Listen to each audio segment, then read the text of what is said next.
everyone, good morning. Really quick turnaround here. I feel like I've been pumping out the mascara reviews lately, but that is because, well, A, the first one I was behind on it, and then B, the second one was just like not a good mascara, the NARS Audacious Mascara, so I am moving on to another mascara to test out. This happens to be the Makeup Forever Excessive Lash.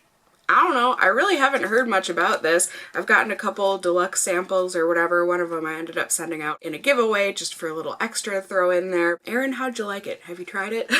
But I mean, I'm excited. I love testing out new mascaras, so I am curious to see how this ends up doing. I like excessive looking lashes, so I mean, it sounds perfect for me.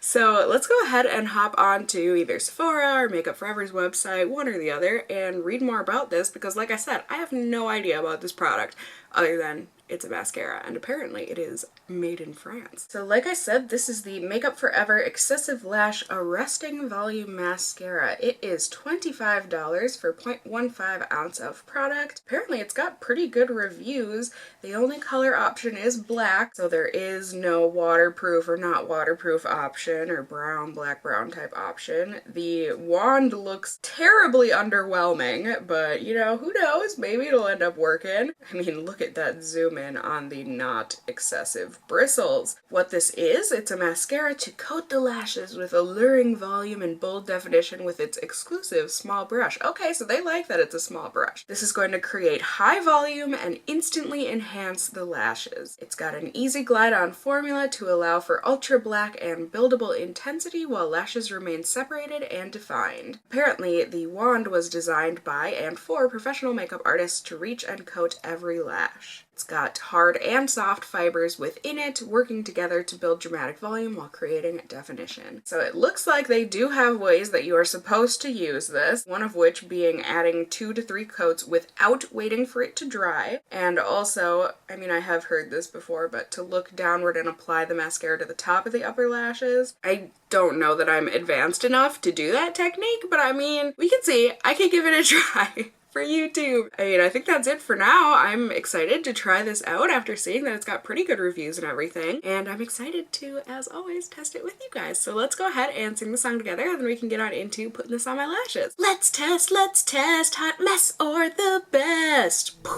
We will get you zoomed in here. I think it's pretty clear that I'm not wearing any eye makeup today. It's just one of those days. After an emotional night, sometimes you just need to go easy on the eye makeup, and it wasn't like I make it sound like I had this dramatic life event. I was watching Naruto, like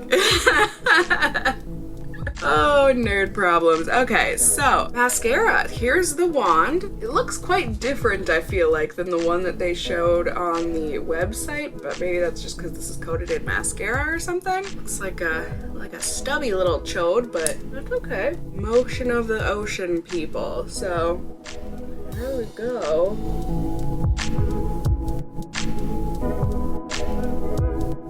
I don't know, there's one coat on those bottom lashes. I do feel like I mention this all the time, but I do like to do my bottom lashes first so that I don't end up making a mess with wet lashes on my top lid. I feel like that looks really unimpressive, but maybe I just need to give it 2 coats.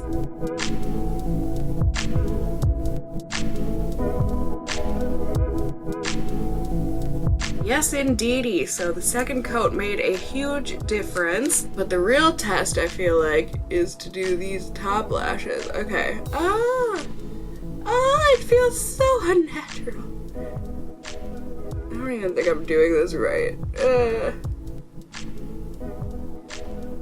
Whatever. Can't say I didn't try. I'm just gonna go and do this normal.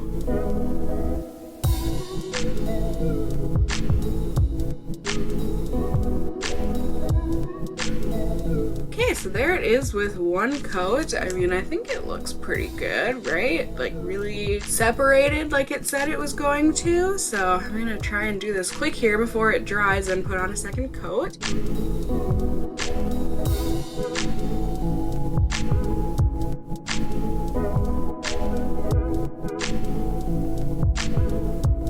And there it is with 2 coats, so I feel like this is definitely one that's more for separation and length rather than volume, but I don't think it looks bad. It's just a different look than I'm personally used to. Let me go ahead and do my other set of lashes here.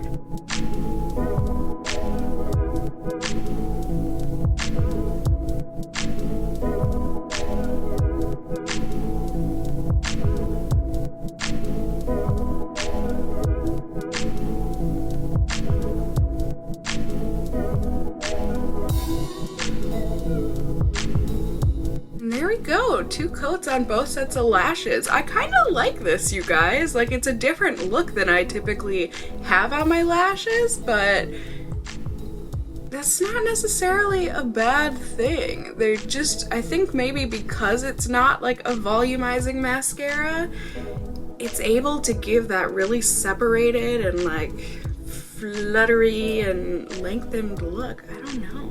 Sorry, am I shaking my head too much? The camera can't even focus. There's so many lashes to focus on. So I feel like maybe it's a bit less remarkable from far away and with my glasses on, but overall, you know, that was really easy to apply. It was definitely a mix between a wet and a dry formula, so a pretty good in between there, a little bit more on the dry side, but I think, you know, the wand did a really good job of separating and everything, and I mean, I'm just curious. Right now, it feels like I don't have anything on my lashes at all, so I am very curious to see how this ends up wearing throughout the day, if it holds on, or if it just flakes right off. Either way, we will be able to see together. I am filming a couple other test out videos today, so the foundation I'm wearing and then the lip product I'm going to be wearing, so if you want to see the shenanigans that I am up to, definitely feel free to watch those videos. I will have cards up in the corner here and links down below for you.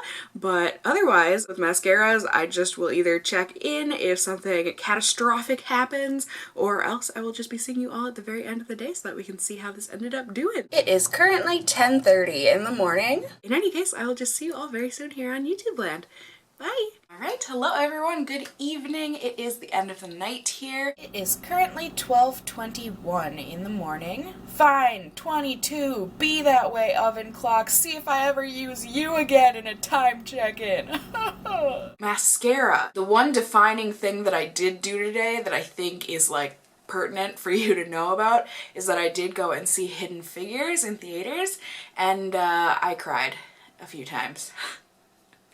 So yeah, and this is not a waterproof mascara. But thankfully I was able to make it so that I only cried out of one eye. Yes, the talent is so real. Clearly, or at least I feel like it's clear, it was this eye. I feel like you can tell that I was like dabbing at my eye, and hence I feel like my top lashes are a bit worn off. But it didn't like do any streaking or smudging or anything because of that, so props where it's deserved there. And this eye, if we're going off of a normal eye, I think it looks pretty darn good. Surprisingly enough, I think it looks like my eyelashes might be a little droopy on that side too, which is weird because this is a really, really lightweight mascara, but I still think, you know, especially my bottom lashes, they still look banging. But yeah, there's what they look like overall. You know, no flaking or anything there, so that's good, especially because I was touching my eyes today like usual. Overall, I mean, I don't hate this mascara. You know, I feel like it has its pluses and minuses. If you're new to my channel or you need me to reiterate, I do have a rating system that I recently came up with. I call it my pause rating system so that we can see, do you need to get your paws on it? And I have cats, so you know there's that too. But I have got P for price, A for application, W for wear, and then S for shade range. For this one, with price, initially when I started this rating system, it was just, is it cheap, is it expensive? But a lot of people said I should do, like, is it worth the price? Which I can totally do it that way too, that works for me. So what was it, $26 for a tube of mascara? I mean, that's a lot. Like, I have a real hard time because the drugstore has so many great mascaras out there. I have a hard time paying more than, like, you know, 10 bucks for a mascara. But this did perform well, so if you don't mind spending the extra money and this is the look you like to go for, is it worth the price? I'll give it a 3.5. Can I do a 3.5? I would say a 3.5. Application was easy. I don't remember having any problems with application. The brush was easy to use and everything. Well, the wand, brush, whatever you're gonna want to call it. So I would, you know, give it a 5 there in terms of application. Wear, I think it did really good. You know, definitely a few things to be mindful of. Like if you have watery eyes and or if you end up touching your eyes a lot throughout the day like I do, just, you know, unconsciously and everything. And then also the fact that I feel like it made my lashes look a bit droopy. I'm gonna give it a 4 because otherwise it was really nice, really lightweight. Like I hardly feel like I have mascara on at all, and you know, flaking was no problem. And then for shade range, I know a lot of people think, you know, it's silly to do shade range because like in terms of a mascara, how much of a shade range do you need? I totally agree with that, but I also think it's important for mascaras to have even a little bit of range, that even being a regular version and a waterproof version. Like that's that's the kind of shade range that I'm looking for. Like I really do need a waterproof mascara. So, and then, you know, it's also nice because a lot of people do like just wearing brown mascara instead of black mascara. So it's nice when companies offer, you know, black, brown, and brown as well. So shade range, there is no shade range, unfortunately, so I'm gonna give it a 0. But that being said, 12.5 out of 20. I mean, if you want to get rid of shade range and just do that, if it's not a big deal to you, that would be a 12.5 out of 15. Like, it's a good product. I really can't knock it. I really didn't have many problems with it aside from the few things that I mentioned. And like I said, if you don't mind spending a lot of money on mascara, this might be one for you to check out. Breaking news, Cassie from the future, to tell you guys how this mascara comes off. Just using my Pond's cold cream. I got a feeling, this mascara will come off like butter because it is not waterproof. That was too much Pond's cold cream. Just put it back in the jar. Use it next time. Moment of truth. Yeah, it's coming off easy. Yay! Very easy. Comes off just as easy as any other mascara that is not waterproof, so yay! If anything, I just hope that the review was helpful and or enjoyable for you in seeing whether or not this is a mascara that you are going to want to check out yourself. If it was, please do go ahead and give me a thumbs up down below. I'd really appreciate it. And if you're new here, hey, hi, hello, how are you? You can go ahead and subscribe if you want to see more content from me in the future. I'd love to have you here. And as always, I just hope you guys are all doing well. And until next time, just stay well until then. Bye!